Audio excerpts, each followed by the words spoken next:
first of all, having people around you that just don't flat out steal from you is a big deal.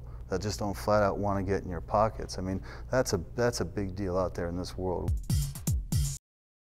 Tennis legend Andre Agassi. He often describes his relationship to tennis as a hate-love relationship. But in the business world, it's been all love. In his post-tennis career, he's built businesses in the worlds of fitness and charter schools. I sat down with him to discuss his life, his career, and Andre Agassi, the entrepreneur. Thanks for having us here at your facility. This is called BILT. BILT by Agassi Reyes. It's a design of weight equipment that I've trained on exclusively, built by my trainer over the last 20 years. And you know, it was a way for me to maximize strength and fitness with safety. And a few years ago, we sort of looked at all the equipment and said, you know, what's the point? Why don't we just turn this over now that I'm not competing anymore and see if we can make it a consumable? So it's all innovative stuff. It got the Innovation of the Year award at FIBO in Europe, so it's all new to everybody except me. So we're having fun turning it into a business. So this is really a patented kind of proprietary equipment? Absolutely. We got many patents across the board on all these pieces of equipment. They all were hand built by me and my trainer over the years. He did the work, and I was the one he was experimenting on to make sure he can always make it better and better. And then a couple of years ago, we looked at it and said, geez, you know, this thing could really change the industry. And we have a couple pieces that are incredibly innovative. One in particular won the FIBO Innovation Award, and it's just selling across the world. We're probably in about 15 countries right now. What do you think distinguishes your equipment? Well, I think it's a great way to train for power, speed, explosiveness, and safety. You know, I mean, you take our COD machine, for example. Our COD machine sort of takes squats and puts it in a whole new category. All of a sudden now, you don't have that big 7'3" bar on your shoulders with all that weight on your spine. You've really got some maneuverability with the weight on your not on your back, but on your muscles, and you can actually do dynamic movement with it as well. So it's real innovative. Anybody can go check it out on builtbyagassireyes.com, and you'll see how this stuff works. We have a bench press that hasn't changed in 70 years. Out there in the marketplace, our bench press has arms that move forward, so when you lie down, you take the weight off right in your sweet spot versus risking the injury of taking the weight out from behind you. You know, so a lot of little things that made me be able to maximize 2 weeks of my career. You know, we wouldn't have an off season. I'd have 2 weeks to get stronger, 3 weeks to get stronger. So we push hard, and we needed equipment that would allow me not to do that with risk. So this isn't a thing in which you just lent your name to it. It sounds like you have invested in this. You're a partner in this company. I'm 100% owner. I've capitalized the whole production. We manufacture outside Shanghai. We distribute right here out of Vegas, and we hold equipment also in China as well. It gets sent to different parts of the world. So this is all me. How do you think your brand helps you with this company? Well, I think I suppose there's a marketing piece that you don't have to pay for, right? Right. I mean, here we are talking about it. Yeah. You know, so I think that's a big asset. But at the end of the day, you can only sell crap once. You know, it better be able to stand on its own, and that's when you have to make your decisions as a brand. Is this something that I'm going to turn over that I believe in? Is it really authentic? Is it what I use my whole career? Is this good for people in their lives? Will people want this? And when all those things line up, now I get to talk about it, so that's a big advantage. Did you at first target tennis players?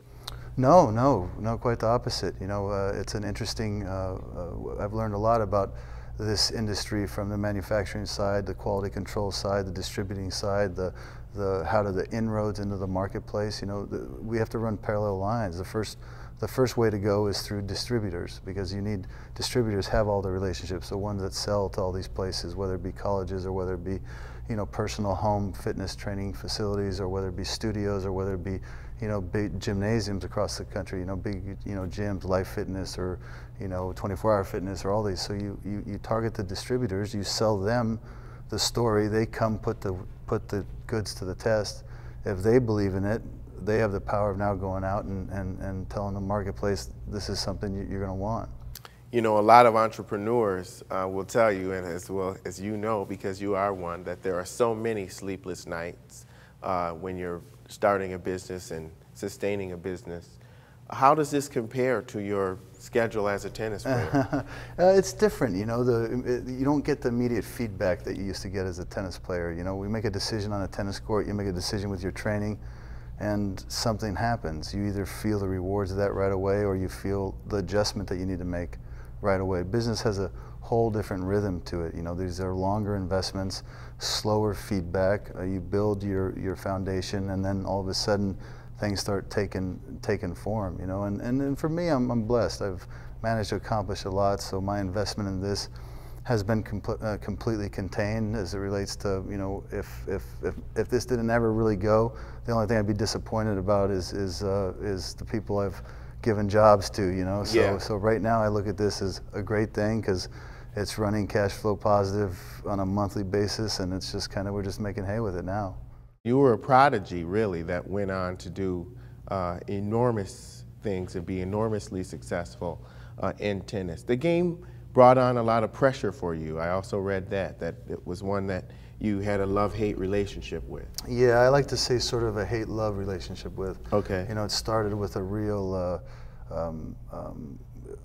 pressure in my life. You know, I was a baby of 4 children, and I saw what tennis did to the family, to the siblings, the relationship with my father, and I felt I was like the last hope for his dream. And his dream was the American dream, the quickest road to success, and he saw that through tennis. And he had a love for the game, and he pushed us all hard. He was very intense, and I resented it a lot, and got sent away at 13, resented that. I went to a tennis academy where ate, slept, and drank tennis, you know, 24 hours a day, and resented that. And the only way out of there was to succeed, and I did. And now all of a sudden I took all this rebellion and on the world stage, and I found myself resenting that too, that people are telling me who I was when I didn't even know who I was. And so you fast forward all these years, it wasn't until I was in my mid-20s before I sort of took ownership of my life, and that's when I really started to feel the true success. I interview a lot of celebrities, many who go through the period of excess, where they make more money than they ever thought they would make at a young age. And then instead of going into a business that's pragmatic or making low-risk investments, they'll go out and buy 100 Bentleys, or they'll buy houses. Did you go through that period? Well, I certainly spent money on things I didn't need, no question about it. But I always had a sensibility about the future. I mean, I didn't quite understand in the early years that when the spigot, once the spigot gets turned off, that you might build a life for yourself that you can't sustain. You know, that's something I think I learned as I got into my 20s. But how did you learn that? Well, you learn it because you get injured, and okay. and all of a sudden you start realizing that some of your contracts are tied to your performances, and all of a sudden you're not out there playing, and you know, I have wrist surgery, and you think your career could be over with. Right. And so, you know, to have that second life was a big deal for me, but I was fortunate enough I could kind of out-earn some of those temptations, and I did, but I really started to make you know, business decisions as I got later on in my 20s, when I had my second life of my career. And I asked that question because you're an example of an athlete who it has worked out for, who has evolved, who has figured out how to use the opportunity and the platform. You've done a lot of charity and nonprofit work. Yeah. What about your academy?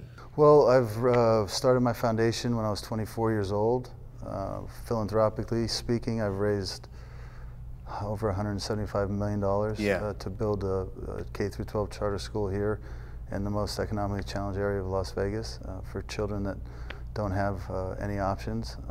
My lack of education was probably a bit of that. You went through the 9th grade. Yeah, I left early in the 9th grade, and when I left school, all my bet was all on tennis. You know, it was like I was at a roulette table, and it happened to work out. And I thought about all these kids that don't have that luxury of being maybe the best in the world at something, which is, the chances of it are so slim. Where do they end up without an education? And sadly enough, it's in our prison systems, it's in gangs, it's in all those places. So I said, if I could just provide them that choice. So I spent a lot of years doing that. That morphed into a different sort of business, quite honestly, where I realized that the greatest impediment to the growth of these best-in-class charter schools are actually facilities themselves. So if you could figure out a way to sort of address the facilities component by going to traditional capital, maybe there's a way of helping other great operators expand their mission. So I put together the Canyon Agassi Charter School Facility Fund. where we are now deploying over $550 million across the country. We have 27 schools, creating a return for a like-minded investor, an investor who says, I don't want to give away my money, but at the same time I don't expect huge returns because we're making huge social change. Rallied and sold it, and we'll be starting our second go-around here shortly because it's about getting that time. We've deployed a lot of it, and which means we'll have probably north of $1 billion invested in the infrastructure for the best-in-class charter school operators in our country. So did you go back to school? No, life was teaching me enough. You went to some kind of school. Well, I'm a very curious person, and I like to learn, and I was thrown into a lot, taking on the challenges of education, and you can't help but learn. And I lived with the burden of a $40 million mortgage that I was committing to, that I said to those children, count on me to make sure this stays alive, that this will be here for you. So I know what it's like, and I assure you, Ambien is no match for a $40 million mortgage. So when you start learning, when you start throwing yourself in the fire, you learn pretty quick. And I know what it means to have a facility. And I know what it means for these operators to not have facilities. These operators who incubate in church basements or in boys and girls clubs, or in, they start small, they expand small. Every year more kids come. The money follows those children to the school once you have your charter, and then they slowly expand. It takes them 10 years to build a proper school. But now we can come in with private dollars, and we can say, we're going to build these schools for you. We're going to redirect your rent, let you accrue it, and float some tax-exempt bonds, and give you a purchase power to buy back the facility. Now all of a sudden you're buying it back for a number that satisfies a like-minded investor. It's one hell of a model that we're proving right now. Is part of the challenge for athletes when they're young and they're focusing on just trying to stay on top, that there are so many different opportunities coming their way in terms of charity and endorsements and all of these things that people want them to do, and they don't necessarily have the sophistication or the experience to figure out which way to go? Well, I think so. I mean, I think, first of all, the first and foremost problem that I see is most of these sports require you to give your whole life to it at an early age, and most of this happens at an early age. So you spend really a third of your life not preparing for 2/3 of your life. And meanwhile, you have everybody around you who has spent their life preparing for the world. So first of all,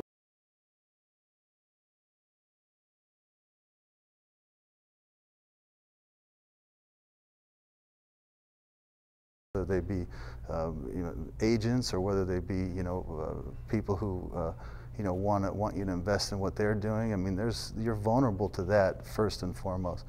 And then I think it's about negotiating and handling your brand and understanding what that is.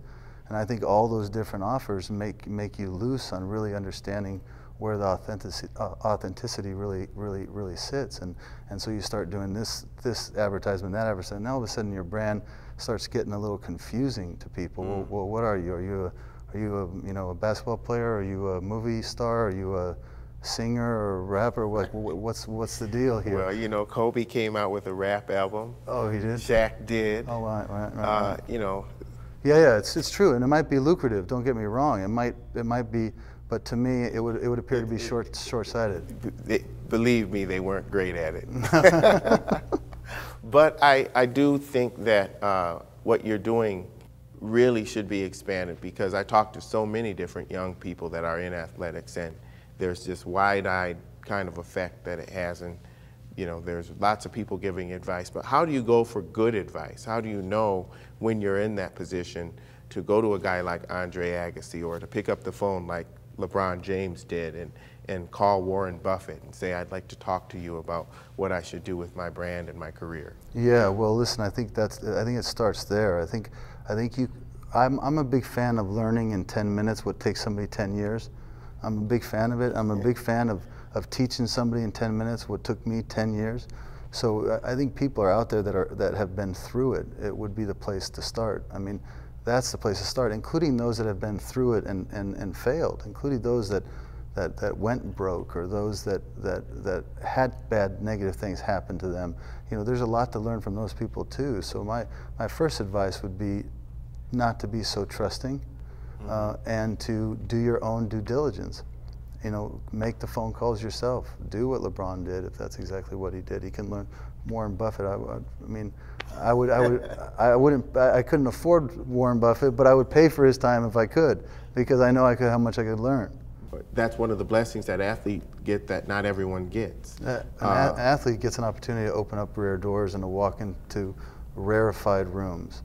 And if you can walk into those rooms with a brand intact, you can do some good things. Do you feel that you took full advantage of that during your career? Yeah, I did, because first of all, I failed at it a couple times. I mean, I think I did some things that kind of hurt my brand in the short term, but maybe in the long term, like what? Image is everything. You thought that was a problem? At the time, it was. Okay. At the time, it was a big problem. At the time, I was considered one of the great underachievers in the history of our sport, and I was 21 years old, 22 years old. I mean, talk about pressure, right? I mean, talk about, you know, but then the next thing you know, you get over those hurdles, and you realize that all that negativity kind of swung around, but you know, you still live with it for a long period of time, you know. Yeah. And then you know, I was blessed to have Nike in my life, because you know what Phil Knight and me built each other. I mean, I was one of the early ones to really push that brand in a direction. He was one of the great ones in my life to be so responsible with my appeal at the time. You know, he didn't abuse it at my cost. They really had a great message with who I was as an athlete, and that helped you know, a great deal. So I think I made some mistakes, and I got lucky, and I made some good decisions. But ultimately, it's all kind of taught me a very defined muscle on how to choose wisely. Not too many athletes are able to sustain a brand and relationships with a company like Nike in their post-career. People who are Hall of Famers across the board, a lot of them, if they don't capitalize while they're playing, then the opportunity and the ship has sailed. Why wasn't that the case for you? It's a great question, one that I wish I could hear Phil answer himself, but you know, it's unprecedented for Nike to ever sign an athlete that was retired. Unprecedented to ever have somebody that left Nike be accepted back into Nike. You know, those things are unprecedented. I think it speaks to our relationship.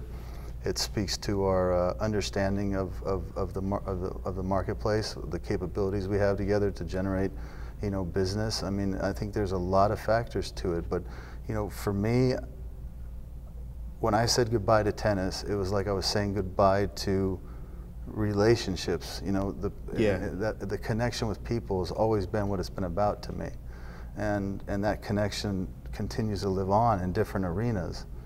But me taking pride in this equipment, and when somebody has built in their house or in their gym, they know I cared about every detail about it. You know, they know I've cared about it. Whether it's the school, they know the you know, the miles that I've traveled to make sure that I see that through. They know when I go to them to ask for, you know, hundreds of millions to invest in my fund, they know that you don't invest in things, you invest in people. And I can pull that off because I try to live the talk, and they're betting on me more than they're betting on the idea. They're betting on me, and they trust that I know this space. They trust I'm not going to fail them. You know, those are important. You know, it takes a lifetime to build a reputation, and it takes an afternoon to destroy it. At the rate of fundraising, the kind of fundraising that you're doing, you better stay away from Washington because somebody's going to try to recruit you. It's not my first rodeo there either. So. Well, you've contributed to campaigns, but would you run for office? I got to say, I enjoy too much making a difference. Okay. I enjoy too much making a difference. I really do. It's you know, I have a lot of certainly a lot of political views. Everybody does, but I find myself you know, frustrated with change you wish you could see, and I feel like when I'm on this side of the fence, I can actually make the change. Andre Agassi, thank you so much. Well, thank you. And good luck with everything. Please keep us posted. Yeah, of course, we'll be in touch. All right. Good stuff. And with Andre Agassi, I'm Lee Hawkins. See you next time.